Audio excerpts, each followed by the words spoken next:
보험금 5억을 둘러싼 가족의 탐욕은 한 남자를 죽음으로 몰아갔습니다. 남편을 잃은 아내는 장례식장에서부터 이상한 낌새를 느꼈죠.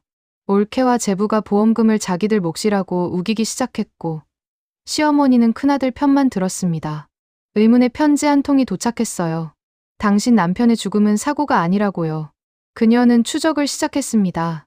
남편의 계좌에서 사라진 거액, 브레이크가 절단된 차량, 그리고 결정적으로 복구된 블랙박스.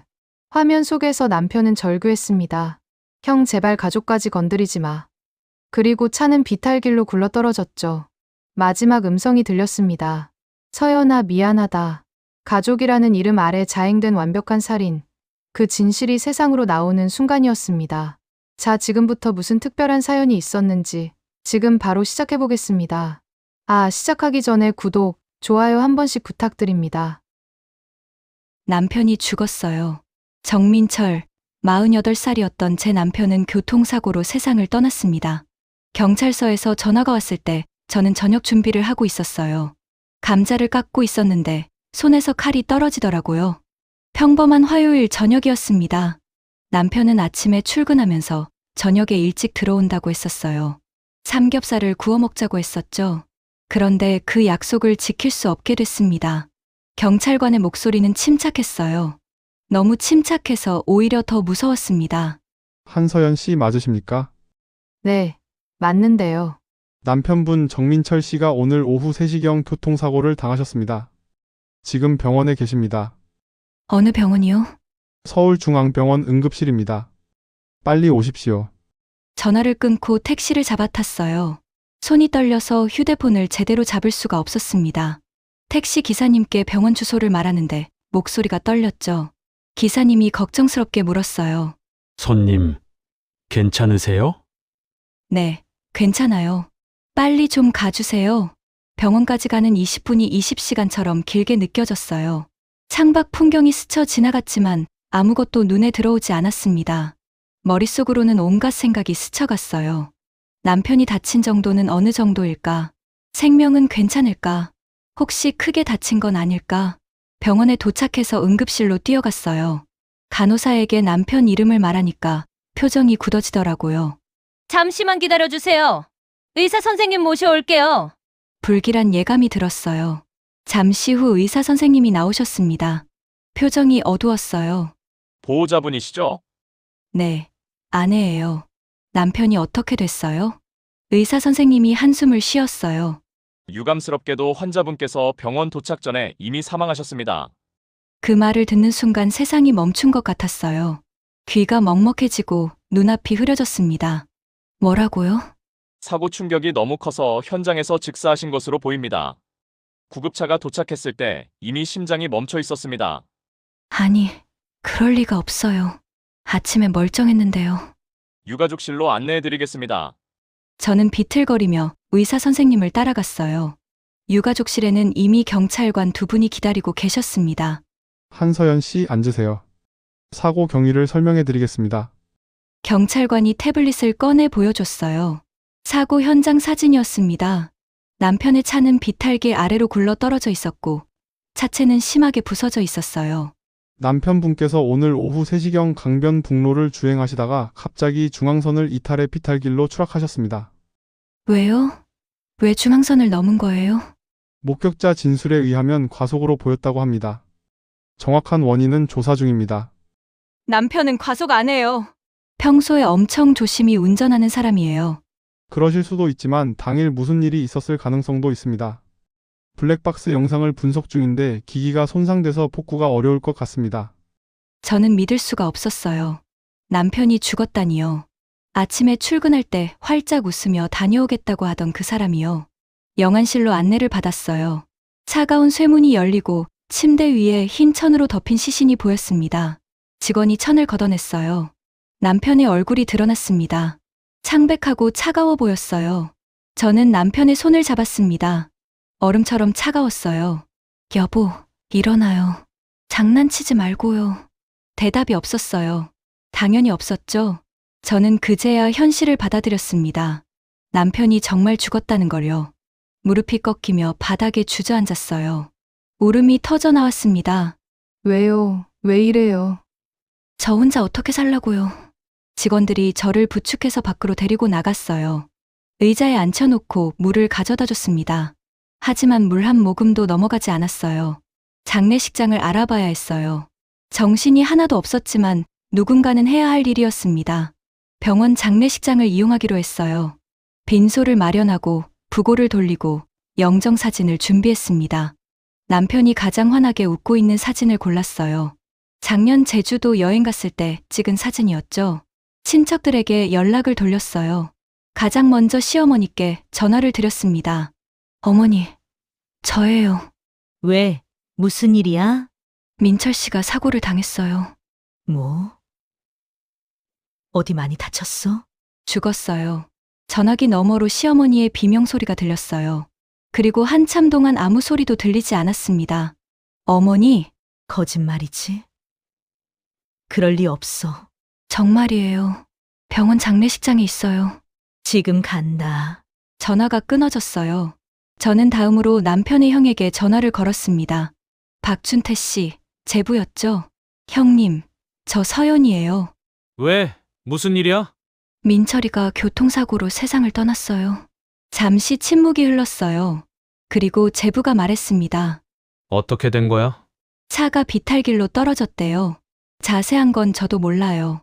병원 어디야? 서울중앙병원이요. 알았어. 곧 갈게. 전화를 끊고 나니 온몸에 힘이 빠졌어요. 의자에 그대로 주저앉아 멍하니 있었습니다. 장례식장 직원이 다가왔어요. 유가족분, 빈소 준비 다 됐습니다. 들어가 보시겠어요? 저는 비틀거리며 일어나 빈소로 향했어요. 국화꽃으로 가득한 빈소에는 남편의 영정 사진이 걸려 있었습니다. 환하게 웃고 있는 남편을 보니 눈물이 또 쏟아졌어요. 저녁 무렵 시어머니가 도착하셨어요. 시어머니는 빈소에 들어오자마자 영정사진 앞에서 오열하셨습니다. 민철아, 민철아 엄마가 왔다. 눈 좀 떠봐라. 저는 시어머니를 부축했어요. 시어머니는 한참을 우시다가 겨우 진정하셨습니다. 어떻게 된 거니? 우리 아들이 왜 이렇게 됐어? 사고였대요. 차가 중앙선을 넘어서 비탈길로 떨어졌대요. 민철이가 왜 중앙선을 넘어? 그 애는 조심히 운전하는 애인데. 저도 그렇게 생각해요. 뭔가 이상해요. 시어머니가 제 손을 꽉 잡으셨어요. 서연아, 우리 아들 왜 이렇게 됐는지 꼭 알아내야 해. 네, 어머니. 그때 제부 부부가 도착했어요. 박준태 씨와 정미라 씨, 올케였습니다. 제부는 검은 양복을 입고 있었고, 올케는 짙은 화장을 하고 있었어요. 장례식장에 온 사람 같지 않았습니다. 제부가 영정사진 앞에 절을 했어요. 그리고 저에게 다가왔습니다. 올케, 정말 안 됐어. 고맙습니다. 민철이가 갑자기 이렇게 될 줄은 몰랐어. 아직 젊은데. 올케도 제 앞에 섰어요. 올케, 힘내요. 우리가 옆에 있잖아요. 네, 고맙습니다. 조문을 마친 제부 부부는 시어머니 옆에 앉았어요. 시어머니는 큰아들이 오자 더 울음을 터뜨리셨습니다. 준태야, 내 동생이 이렇게 됐어. 어머니, 진정하세요. 어떻게 진정해. 내 새끼가 죽었는데. 시어머니는 한참을 우셨어요. 저는 상주석에 앉아 멍하니 그 모습을 바라봤습니다. 밤이 깊어갔어요. 조문객들이 몇몇 오갔고 저는 고개를 숙이며 인사를 받았습니다. 그러다 자정쯤 됐을 때 제부가 제 옆에 다가왔어요. 올케, 잠깐 밖에서 이야기 좀 할까요? 무슨 일이세요? 중요한 이야기예요. 저는 제부를 따라 복도로 나갔어요. 제부는 주변을 둘러보더니 목소리를 낮췄습니다. 올케, 민철이가 보험 들어놓은 거 있죠? 저는 깜짝 놀랐어요. 남편이 죽은 지 겨우 몇 시간밖에 안 지났는데 벌써 보험 이야기를 꺼내다니요. 네, 있긴 한데요. 왜 그러세요? 얼마나 돼요? 정확히는 모르겠는데 좀 있는 것 같아요. 왜 물어보시는 거예요? 제부가 한 발짝 더 다가왔어요. 담배 냄새가 났습니다. 사실 민철이가 생전에 저한테 약속한 게 있어요. 무슨 약속이요? 만약 자기한테 무슨 일이 생기면 보험금을 저한테 주기로 했어요. 저는 어이가 없었어요. 그런 이야기 들어본 적 없는데요. 올케가 모르는 거예요. 형제끼리 조용히 이야기한 거니까요. 아니, 그래도 그런 중요한 일을 제가 모를 리가 없잖아요. 남편이 그런 말 한 적 한 번도 없어요. 제부의 표정이 굳어졌어요. 올케, 제가 거짓말할 이유가 뭐 있겠어요? 민철이가 직접 그랬어요. 언제요? 언제 그런 이야기를 했다는 거예요? 한 달 전쯤이요. 저희 집에 왔을 때요. 남편이 형님 댁에 간 적 없는데요. 한 달 전에는 계속 야근했어요. 제부가 당황하는 기색을 보였어요. 아, 그럼 2달 전이었나? 아무튼 얼마 전이에요. 형님, 정확히 언제인지도 모르면서 어떻게 그런 약속을 했다고 하세요? 제부의 목소리가 차갑게 변했어요. 올케, 지금 저를 의심하는 거예요. 의심하는 게 아니라 사실을 확인하려는 거예요. 사실은 제가 말씀드린 게 사실이에요. 민철이가 보험금 중 절반은 저한테 주기로 했어요. 절반이요? 네, 민철이가 그랬어요. 보험금이 5억이니까 2억 5천은 저한테 주기로요. 저는 깜짝 놀랐어요. 보험금이 5억이나 된다니요. 저는 남편이 그렇게 큰 보험에 가입한 줄 몰랐습니다. 보험금이 5억이에요? 올케도 몰랐어요? 남편이 얼마짜리 보험 들었는지도 모르고 살았네요. 바빠서 그런 것까지 신경 못 썼어요. 아무튼 그 돈 중에 절반은 저희 몫이니까 나중에 이야기해요. 형님, 지금 장례도 안 끝났는데 그런 이야기 하는 게 맞아요? 제부가 제 어깨에 손을 올렸어요. 무거웠습니다. 올케, 저도 급해요. 사업이 안 좋아서 돈이 당장 필요하거든요. 민철이도 그래서 약속한 거고요. 그래도 지금은 아니잖아요. 지금이 중요해요. 보험금은 빨리 처리해야 하거든요. 저는 제부의 손을 떨쳐냈어요. 형님, 일단 장례부터 치르고 천천히 이야기해요. 제부의 얼굴이 일그러졌어요. 올케가 왜 이래요? 우리가 남이에요. 가족인데 이렇게 박정하게 굴어요? 박정한 게 아니에요. 지금은 때가 아니라는 거예요. 때는 언제가 돼요? 올케가 혼자 다 가져가려고 이러는 거 아니에요? 저는 화가 났어요. 형님, 무슨 말씀을 그렇게 하세요? 제가 언제 혼자 가져간다고 했어요? 그럼 저한테 준다는 거예요? 그건 확인을 해봐야죠. 정말 남편이 그런 약속을 했는지요. 제부가 코웃음을 쳤어요. 증거를 원하는 거예요? 좋아요. 보여드리죠. 제부가 주머니에서 휴대폰을 꺼냈어요. 그리고 사진 한 장을 보여줬습니다. 이거 보세요. 사진에는 서류 한 장이 찍혀 있었어요. 자세히 보니 남편의 이름이 적혀 있었습니다. 그리고 하단에는 서명이 있었어요. 이게 뭐예요? 민철이가 쓴 각서예요. 보험금 중 절반을 저한테 준다는 내용이에요. 저는 사진을 확대해서 봤어요. 정말 남편의 이름이 적혀 있었습니다. 하지만 서명이 뭔가 이상했어요. 남편의 서명은 특유의 흘림체가 있는데 이건 너무 반듯했거든요. 이거 진짜 남편 서명이에요? 당연하죠. 민철이가 직접 쓴 거예요. 언제 쓴 거예요? 한 달 전이요. 형님, 아까는 2달 전이라고 하지 않으셨어요? 제부가 당황했어요. 아, 그게 그러니까 정확히는 한 달 좀 넘었나? 아무튼 최근이에요. 저는 사진을 다시 봤어요. 뭔가 석연치 않았습니다. 이 서류 원본 있어요? 집에 있어요. 나중에 보여주세요. 확인해봐야겠어요. 제부의 표정이 굳어졌어요. 올케, 저를 못 믿는 거예요? 못 믿는 게 아니라 확인하고 싶은 거예요. 이해해주세요. 제부가 휴대폰을 주머니에 넣으며 말했어요. 좋아요. 확인해보세요. 어차피 진실은 밝혀질 테니까요. 제부가 돌아서서 빈소로 들어갔어요. 저는 복도에 혼자 남아 한참을 서 있었습니다. 이틀째 아침이 밝았어요. 저는 거의 잠을 못 잤습니다. 빈소 옆 유가족 대기실에서 눈을 붙였다 떴다를 반복했어요. 새벽 6시쯤 됐을 때 올케가 대기실로 찾아왔습니다. 올케, 일어났어요? 네. 올케가 커피 한 잔을 건넸어요. 이거라도 드세요. 힘들죠? 고맙습니다. 올케가 제 옆에 앉았어요. 향수 냄새가 강했습니다. 올케, 어젯밤에 우리 남편이랑 이야기했죠? 네. 무슨 이야기 했어요? 보험금 이야기요. 올케가 한숨을 쉬었어요. 올케, 우리 입장도 좀 이해해줘요. 정말 급하거든요. 무엇이 급한데요? 사업이요. 지금 사업이 안 좋아서 돈이 막 필요해요. 형님한테도 이야기 안 했는데 사실 빚이 좀 있어요. 빚이요? 네, 사채까지 썼어요. 이자가 장난 아니에요. 그래서 형님도 돈이 필요한 거예요. 그건 안 됐네요. 하지만 그게 제 남편 보험금이랑 무슨 상관이에요? 올케의 표정이 변했어요. 올케 형님이 진짜 약속하셨어요. 우리한테 보험금 주기로요. 증거가 있어야 믿죠? 어젯밤에 사진 보여드렸잖아요. 그거 진짜 남편이 쓴 건지 확인이 필요해요. 올케가 가방을 열었어요. 그리고 서류 한 장을 꺼냈습니다. 이거 원본이에요. 형님이 직접 쓰신 거요. 저는 서류를 받아봤어요. 정말 남편의 이름이 적혀 있었고 하단에는 서명이 있었습니다. 내용은 보험금 5억 원 중 반을 박준태에게 지급한다는 각서였어요. 하지만 뭔가 이상했어요. 서명이 남편의 것과 미묘하게 달랐거든요. 이거 언제 쓴 거예요? 한 달 전이요. 어디서요? 저희 집에서요. 형님이 오셨을 때요. 남편이 형님 댁에 간 적 없는데요. 올케가 당황했어요. 아, 그럼 우리 집이 아니라 카페였나?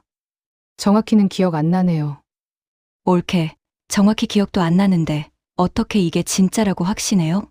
아무튼 형님이 쓰신 거 맞아요. 형님 필체니까요. 저는 서류를 자세히 봤어요. 작성 날짜를 보니 사고 나기 열흘 전이었습니다. 그 시기에 남편은 특별히 이상한 점이 없었어요. 평소처럼 출퇴근하고 저녁에는 집에서 텔레비전을 보고 있었죠. 올케, 이거 보험사에 확인해 볼게요. 왜요? 우리를 못 믿어요? 못 믿는 게 아니라 절차상 확인이 필요해요. 올케의 얼굴이 일그러졌어요. 올케, 정말 서운하네요. 가족인데 이렇게까지 해야 해요? 올케도 이해해 주세요. 큰 돈이잖아요. 우리도 큰 돈이 필요해요. 죽고 못 살 정도로요. 올케가 갑자기 눈물을 흘리기 시작했어요. 올케, 우리 진짜 힘들어요. 사채 이자만 한 달에 500씩 나가요. 이대로 가다간 우리 가족 다 망해요. 그건 안 됐지만 제가 어떻게 해줄 수가 없어요. 형님 보험금만 있으면 다 해결돼요. 제발 좀 도와주세요. 올케가 제 손을 붙잡았어요. 손이 차가웠습니다. 올케, 일단 확인부터 해볼게요. 진짜면 당연히 드려야죠. 정말요? 확인하면 주실 거예요? 당연하죠. 남편이 약속했으면 지켜야죠. 올케가 환하게 웃었어요. 올케, 고마워요. 정말 고마워요. 하지만 저는 올케의 눈빛에서 뭔가 이상한 걸 느꼈어요. 너무 간절했거든요. 마치 거짓말이 들통날까봐 조마조마해하는 것 같았습니다. 장례식 이틀째 저녁, 시어머니가 저를 따로 불렀어요. 서연아, 나랑 좀 이야기하자. 네, 어머니. 우리는 병원 밖 벤치에 앉았어요. 시어머니는 담배를 한 대 꺼내 물었습니다. 평소에 담배를 안 피우시는 분인데 이상했어요. 어머니, 담배 피우세요? 오늘은 피워야겠어. 정신이 하나도 없네. 시어머니가 담배 연기를 길게 내뿜으셨어요. 서연아, 큰애가 너한테 무슨 이야기 했니? 보험금 이야기요? 그래, 그거. 남편이 형님한테 보험금 절반을 주기로 약속했대요. 시어머니가 고개를 끄덕이셨어요. 그래, 맞아. 아, 저는 놀랐어요. 어머니도 아세요? 응, 민철이가 나한테도 말했어. 언제요? 한 달 전쯤 민철이가 집에 왔을 때 말하더라. 형한테 빚진 게 많아서 보험금으로 갚겠다고. 저는 믿을 수 없었어요. 남편이 형님한테 무슨 빚이 있어요? 시어머니가 담배를 한 모금 더 빨았어요. 많지. 예전에 큰애 사업이 어려울 때 민철이가 도와줬어야 했는데 안 도와줬거든. 그게 빚이야. 그건 빚이 아니잖아요. 도와줄 의무가 있는 것도 아니고요. 형제면 당연히 도와줘야지. 근데 민철이가 안 도와줬어. 그래서 큰애가 힘들게 됐고. 그래도 그게 보험금을 줘야 할 이유는 아니잖아요. 시어머니가 날카롭게 저를 쳐다봤어요. 서연아, 넌 이 집안 며느리야. 시댁 식구들 챙기는 게 당연한 거 아니니? 챙기는 거랑 보험금 주는 건 다른 문제예요. 뭐가 달라? 다 가족인데. 법적으로 보험금은 제 거예요. 시어머니의 표정이 굳어졌어요. 법이 뭐가 중요해? 가족이 우선이지. 어머니, 저도 이제 혼자 살아야 해요. 남편 없이요. 큰 집도 살아야 해. 손주들도 있고. 저도 살아야 해요. 시어머니가 담배를 땅에 던지고 발로 밟았어요. 서연아, 넌 철이 없구나. 가족이 뭔지 몰라. 어머니가 생각하시는 가족이 뭔데요? 서로 돕고 사는 거지. 어려울 때 도와주는 거고. 그럼 남편이 어려울 때는 누가 도와줬어요? 시어머니가 할 말을 잃으셨어요. 저는 계속 말했습니다. 남편은 평생 혼자 힘들게 살았어요. 어머니는 늘 형님만 챙기셨고요. 무슨 소리야? 나는 두 아들 다 사랑해. 사랑하는 방식이 달랐죠. 형님한테는 뭐든 다 해주시면서 남편한테는 인색하셨잖아요. 시어머니가 벌떡 일어났어요. 이 버릇없는 게 시어머니한테 어떻게 그런 말을 해? 사실이잖아요. 어머니, 정말 남편 사랑하셨어요? 시어머니가 제 뺨을 때리려고 손을 들었어요. 하지만 그냥 내리셨습니다. 서연아, 너 정말 실망이다. 저도 실망이에요. 이 집안 모두에게요. 시어머니가 돌아서서 병원으로 들어가셨어요. 저는 벤치에 혼자 앉아 한참을 울었습니다. 장례식 3일장이 끝났어요.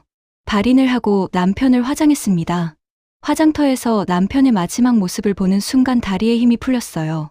이제 정말 남편과 영원히 이별하는 거구나 싶었죠. 납골당에 남편의 유골을 안치하고 집으로 돌아왔어요. 텅 빈 집이 너무 조용했습니다. 남편의 흔적이 곳곳에 남아 있었어요. 현관에 놓인 남편의 신발, 거실 소파에 걸린 남편의 카디건, 욕실에 있는 남편의 면도기. 저는 남편의 서재로 갔어요. 책상 위에는 남편이 쓰던 노트북과 서류들이 그대로 있었습니다. 서랍을 하나씩 열어보기 시작했어요. 혹시 보험 관련 서류가 있나 싶어서요.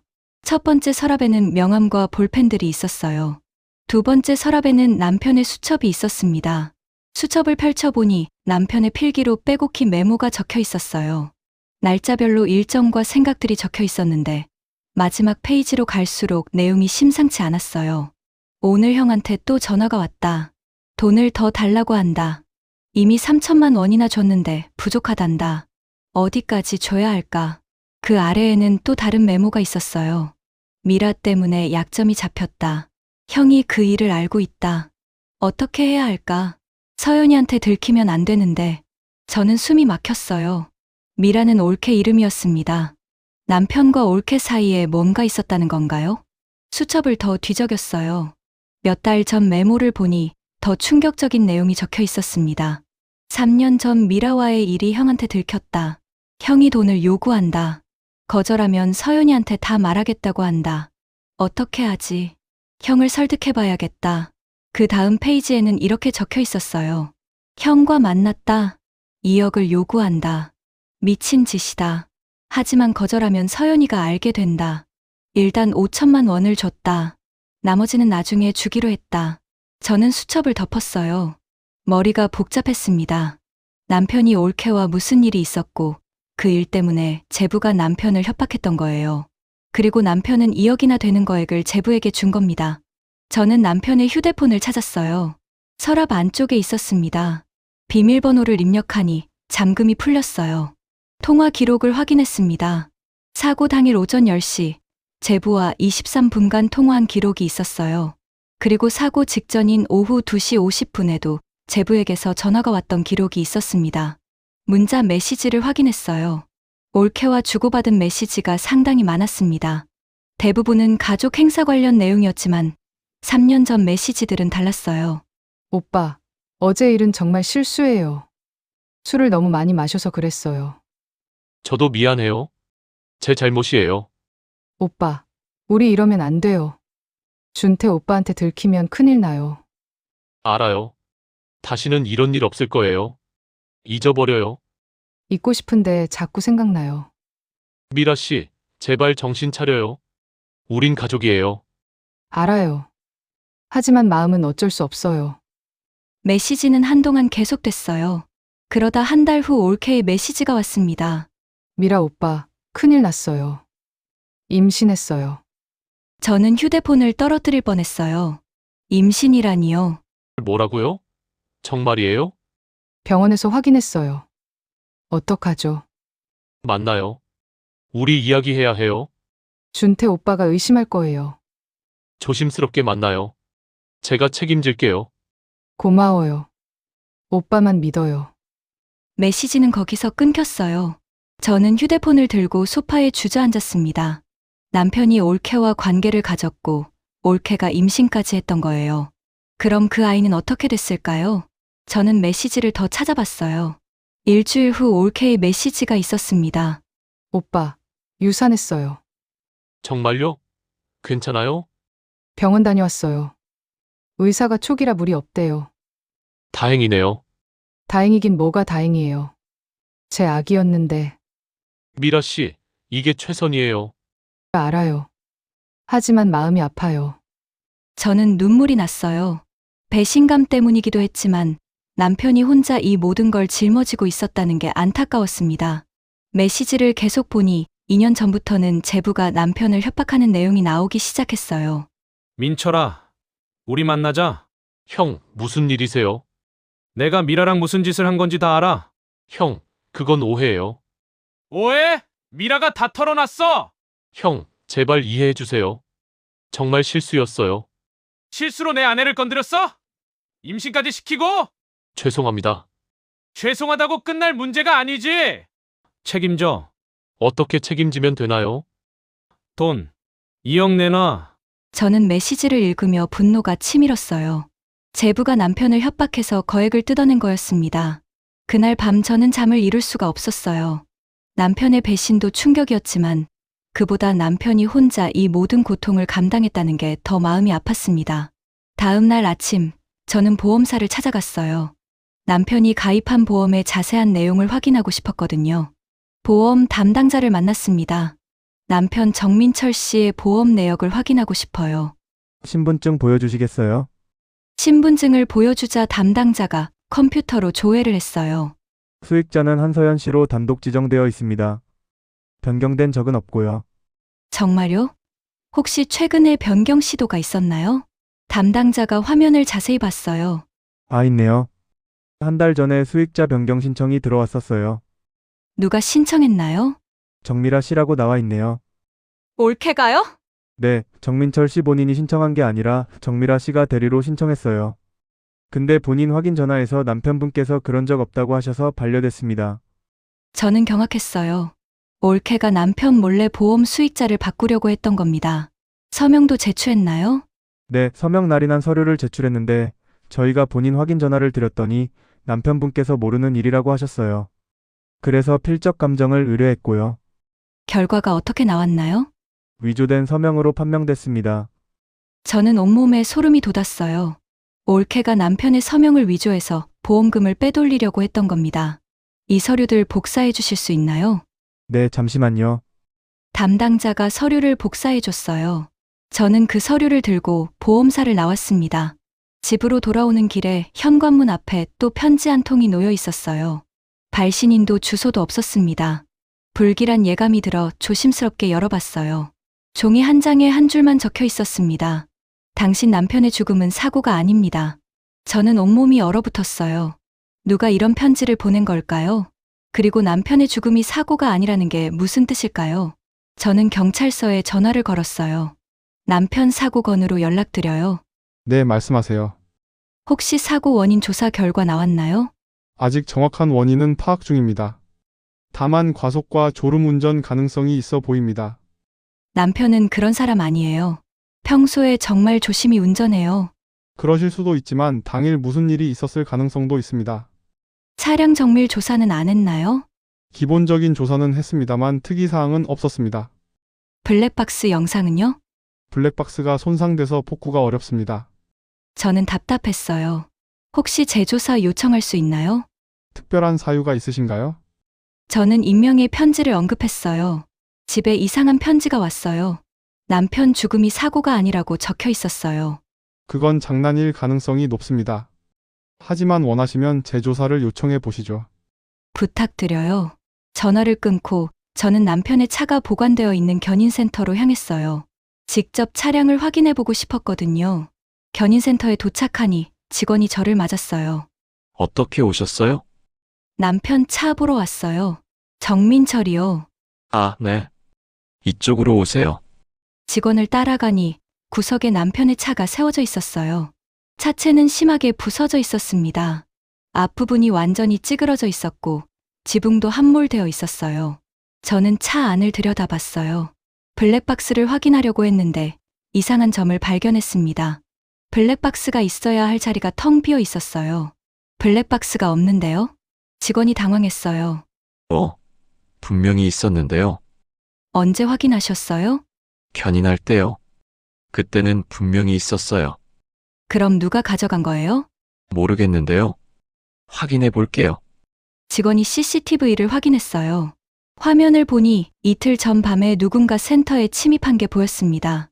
얼굴은 모자로 가려져 있었지만 체격으로 봐서는 남자 같았어요. 이 사람이 블랙박스를 가져간 것 같은데요. 경찰에 신고해야겠어요. 네, 저희도 신고하겠습니다. 저는 견인센터를 나와 다시 경찰서에 갔어요. 블랙박스 절도 사건을 신고했습니다. 며칠이 지났어요. 경찰에서 연락이 왔습니다. 한서연 씨 블랙박스 절도 사건 용의자를 특정했습니다. 누구예요? 박준태 씨입니다. 남편분 형분이시죠? 저는 숨이 막혔어요. 형님이요? 네, 견인센터 근처 CCTV에 박준태 씨 차량이 찍혀 있었고 센터에서 나오는 모습도 포착됐습니다. 그럼 형님이 블랙박스를 가져간 거예요? 그렇게 보입니다. 곧 소환해서 조사하겠습니다. 전화를 끊고 저는 한참을 멍하니 앉아 있었어요. 제부가 왜 블랙박스를 가져갔을까요? 거기에 뭐가 찍혀 있길래요? 이틀 후 경찰에서 또 연락이 왔어요. 박준태 씨를 조사했습니다. 뭐라고 하던가요? 처음에는 부인했는데 증거를 보여주니까 결국 인정했습니다. 블랙박스를 가져간 건 맞다고 하더군요. 왜 가져갔대요? 혹시 모를 내용이 찍혀 있을까 봐 걱정돼서 가져갔다고 합니다. 무슨 내용이요? 그건 말하지 않더군요. 아무튼 블랙박스 절도로 입건했습니다. 블랙박스는 찾았나요? 아니요, 이미 파기했다고 합니다. 저는 분노가 치밀었어요. 제부가 증거를 없앤 겁니다. 저는 보험조사원에게 연락을 했어요. 인터넷을 검색해서 찾은 조사원이었습니다. 남편 사고에 대해 조사를 의뢰하고 싶어요. 어떤 사고인가요? 교통사고인데 뭔가 이상한 점이 많아요. 만나서 이야기하시죠. 다음 날 보험조사원 장이나 씨를 만났어요. 이나 씨는 40대 중반으로 보이는 차분한 인상의 남자였습니다. 사고 내용을 자세히 말씀해 주세요. 저는 그동안 있었던 일들을 모두 설명했어요. 제부의 보험금 요구, 올케의 보험 위조 시도, 블랙박스 절도까지요. 이나 씨가 고개를 끄덕였어요. 이건 단순 사고가 아닐 가능성이 높아 보이네요. 정말요? 네, 제가 차량을 직접 조사해 보겠습니다. 며칠 후 이나 씨가 차량 조사 결과를 가지고 왔어요. 한서연 씨 이거 보세요. 이나 씨가 차량 하부 사진을 보여줬어요. 브레이크 라인이에요. 이상하지 않으세요? 뭐가요? 끊어진 면이 너무 깔끔해요. 자연적으로 마모된 게 아니라 절단된 것 같아요. 저는 사진을 자세히 봤어요. 정말 뭔가 잘라낸 것처럼 보였습니다. 그럼 누군가 일부러 끄는 거예요? 가능성이 높습니다. 전문가한테 정밀 감정을 의뢰해야겠어요. 일주일 후 정밀 감정 결과가 나왔어요. 브레이크 파이프가 공구로 절단됐습니다. 명백한 인위적 훼손입니다. 저는 온몸이 떨렸어요. 누군가 남편의 브레이크를 끄는 겁니다. 남편은 살해당한 거예요. 이걸 경찰에 알려야 해요. 당연합니다. 제가 같이 가겠습니다. 저와 이나 씨는 경찰서에 갔어요. 형사님께 브레이크 절단 사실을 알렸습니다. 이건 재수사가 필요하겠네요. 부탁드립니다. 경찰이 본격적으로 재수사를 시작했어요. 차량을 압수해서 국과수에 의뢰했고 주변 CCTV를 전부 확인했습니다. 한편 저는 남편의 금융기록을 조사하기 시작했어요. 은행에 가서 모든 계좌의 거래 내역을 출력했습니다. 통장을 보니 이상한 이체 내역들이 많았어요. 제부와 올케에게 정기적으로 거액이 이체되어 있었습니다. 3년 전부터 시작해서 매달 500만 원씩 제부 계좌로 이체되고 있었어요. 총액을 계산해보니 1억 8천만 원이었습니다.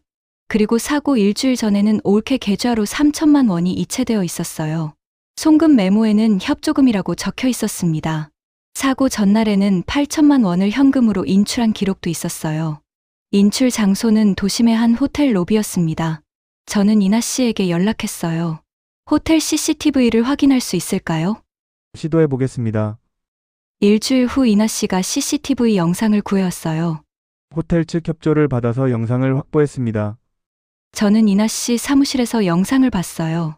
화면에는 호텔 로비가 보였고 남편이 큰 봉투를 들고 소파에 앉아 있었습니다. 잠시 후 제부와 올케가 나타났어요. 남편이 일어나서 그들에게 봉투를 건넸습니다. 제부가 봉투를 열어 확인하더니 불만족스러운 표정을 지었어요. 그리고 남편에게 뭐라고 소리를 지르기 시작했습니다. 남편은 고개를 숙인 채 뭔가 설명하고 있었어요. 올케는 옆에서 팔짱을 끼고 지켜보고 있었습니다. 그러다 제부가 갑자기 남편의 멱살을 잡았어요.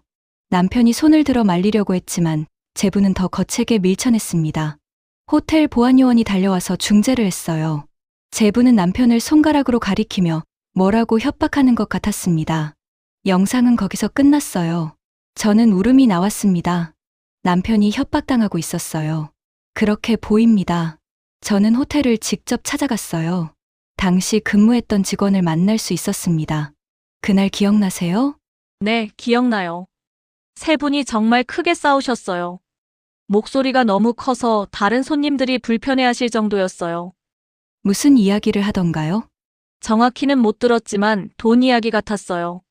한 분이 계속 미안하다고 하시고 다른 분은 화를 내시더라고요. 여자분은요? 옆에서 전화를 하고 계셨어요. 그러다가 화내시는 분한테 뭐라고 말씀하시더니 더 화를 내시더라고요. 그 다음에는요? 싸움이 심해져서 저희 보안요원이 중재했어요. 그랬더니 화내시던 분이 나가시면서 다른 분한테 협박하는 것 같더라고요. 두고 보자 이런 식으로요. 협박이요? 네, 분위기가 심상치 않았어요. 저는 직원에게 감사 인사를 하고 나왔어요. 이제 확실해졌습니다. 제부가 남편을 협박했고 돈을 뜯어냈고 결국 죽인 거예요. 저는 올케를 만나기로 했어요. 진실을 직접 듣고 싶었습니다. 카페에서 올케를 만났어요.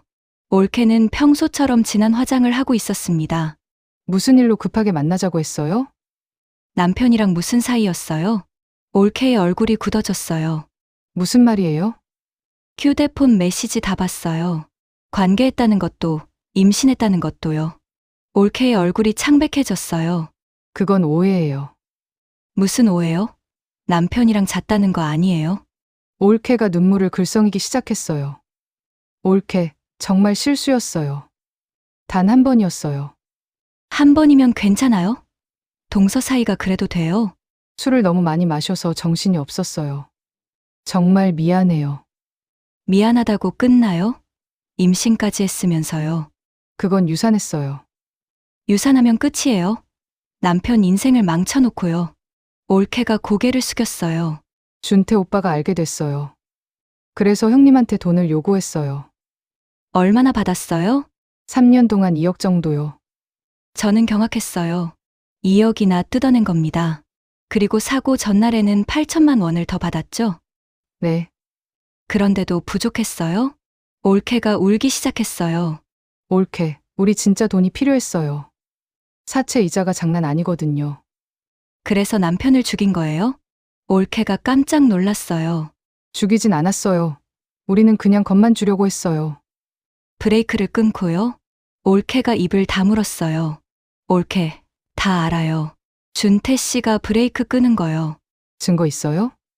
네, 있어요. 차량 감정 결과도 나왔고 CCTV도 확인했어요. 올케의 얼굴에서 핏기가 싹 가셨어요. 올케, 제발 경찰한테 말하지 마세요. 우리 애들 생각해서라도요. 남편 생각은 안 하셨어요?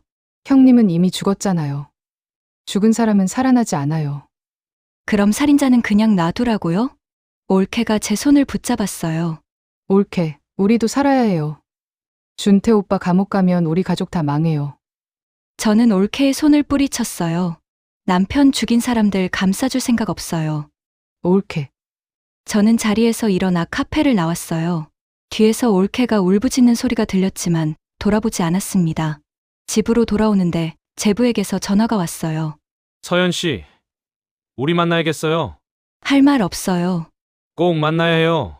안 만나면 후회할 거예요. 협박이에요? 협박 아니에요. 그냥 이야기하고 싶어요. 저는 공원에서 제부를 만났어요. 제부는 초췌한 모습이었습니다. 서연 씨, 미안해요. 뭐가요? 민철이 일이요. 제가 너무 화가 났어요. 그래서 죽인 거예요? 죽이려고 한 건 아니었어요. 그냥 브레이크만 살짝 건드려서 겁을 주려고 했어요. 브레이크를 건드리면 죽을 수도 있다는 거 몰랐어요? 제부가 고개를 숙였어요. 알았어요. 하지만 민철이가 내 아내를 건드렸잖아요. 나도 인간인데 참을 수가 없었어요. 그래서 동생을 죽였어요? 일부러 죽인 건 아니에요. 정말이에요. 인정하세요. 형님이 남편을 살해한 거예요. 제부가 바닥에 주저앉았어요. 서연 씨, 제발 용서해 주세요. 제가 뭐든 할게요. 이미 늦었어요. 경찰이 다 알아요. 제부의 얼굴이 하얗게 질렸어요. 뭐라고요? 브레이크 절단 흔적도 발견됐고 CCTV도 다 확인했어요. 호텔에서 남편 협박하는 것도 다 찍혔고요. 제부가 땅을 쳤어요. 끝났구나. 며칠 후 경찰이 제부를 체포했어요. 올케도 공범으로 조사를 받았습니다. 시어머니가 제게 찾아왔어요. 무릎을 꿇고 빌었습니다. 서연아, 제발 큰애를 살려줘. 고소를 취하해줘. 어머니, 저 살인이에요. 고소 취하로 끝날 일이 아니에요. 제발 부탁이야. 내가 이렇게 빈다. 어머니, 남편은 어머니 아들 아니었어요? 왜 남편 죽인 사람만 감싸요? 민철이는 이미 죽었어. 죽은 사람보다 산 사람이 중요하지. 어머니가 그렇게 생각하시는 거 알았어요. 평생 큰아들만 편애하셨죠. 시어머니가 할 말을 잃었어요. 재판이 시작됐어요. 법정에는 많은 사람들이 모였습니다. 검사가 증거를 제시했어요. 피고인 박준태는 피해자 정민철을 3년간 협박해 2억 8천만 원을 갈취했습니다. 그리고 피해자가 더 이상 돈을 주지 않자 살해를 계획했습니다. 제부는 고개를 숙이고 있었어요. 피고인은 피해자의 차량 브레이크를 절단했고 사고 당일 피해자를 추적해 차량을 들이받았습니다. 검사가 블랙박스 복구 영상을 틀었어요. 이나 씨가 전문가를 통해 일부 복구에 성공한 영상이었습니다. 화면에는 남편이 운전하는 모습이 보였어요. 남편이 전화 통화를 하고 있었습니다. 형, 제발 그만해요. 더 이상 못 드려요. 제부의 목소리가 들렸어요. 못 준다고? 내가 내 인생을 망쳐놓고? 형, 제 인생도 망가졌어요. 이제 그만해요. 절대 안 돼. 너는 내 아내를 건드렸어. 평생 책임져야 해. 형, 제발요. 그때 차량이 크게 흔들렸어요. 뒤에서 누군가 차를 들이받은 겁니다. 뭐야? 남편이 소리쳤어요. 차는 중심을 잃고 비틀거리기 시작했습니다. 브레이크가 안 돼. 남편이 절규했어요. 차는 계속 속도를 내며 커브길로 향했습니다. 서연아, 미안하다. 그게 남편의 마지막 말이었어요. 차는 중앙선을 넘어 비탈길로 굴러떨어졌고 화면은 검게 변했습니다. 법정이 숙연해졌어요. 저는 울음을 참을 수 없었습니다. 제부는 끝까지 고의성을 부인했어요. 저는 죽일 생각이 없었습니다. 그냥 겁만 주려고 했어요. 하지만 증거는 명백했습니다. 판사가 판결을 내렸어요. 피고인 박준태는 살인, 공갈, 증거인멸 혐의로 징역 15년을 선고합니다. 피고인 정미라는 공갈, 살인 방조, 문서 위조 혐의로 징역 10년을 선고합니다. 법정이 술렁거렸어요. 시어머니는 울부짖었고 저는 조용히 눈물을 흘렸습니다. 재판이 끝나고 저는 남편 묘지를 찾았어요. 여보, 다 끝났어요. 당신을 죽인 사람들 모두 벌 받았어요. 바람이 불었어요. 정말 힘들었죠. 혼자서 이 모든 걸 감당하느라. 미안해요. 몰라줘서. 저는 한참을 묘지 앞에 앉아 있었어요. 사랑해요, 여보. 앞으로도 계속 사랑할게요. 보험금 5억은 모두 제게 돌아왔어요. 하지만 그 돈이 기쁘지 않았습니다.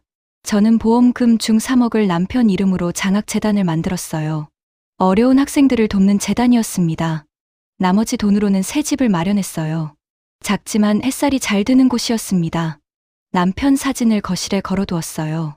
여보, 새로운 시작이에요. 저는 상담센터에서 자원봉사를 시작했어요. 가정폭력 피해자들을 돕는 일이었습니다. 어느 날 한 여성이 제게 말했어요. 선생님 이야기 들었어요. 정말 대단하세요. 아니에요. 해야 할 일을 한 것뿐이에요. 저도 용기 내볼게요. 시간이 흘러 3년이 지났어요. 시어머니에게서 편지가 왔어요. 서연아, 미안하다. 내가 민철이를 제대로 사랑하지 못했다. 용서해다오. 저는 시어머니를 만나러 갔어요. 어머니. 서연아. 이제 괜찮으세요? 민철이한테 너무 미안해. 어머니도 힘드셨죠? 용서해줘서 고마워. 저는 이제 평화롭게 살고 있어요. 인생은 계속됩니다. 오늘 이야기가 마음에 드신다면 구독, 좋아요, 알림 설정 부탁드립니다. 누구보다도 행복한 하루 보내세요.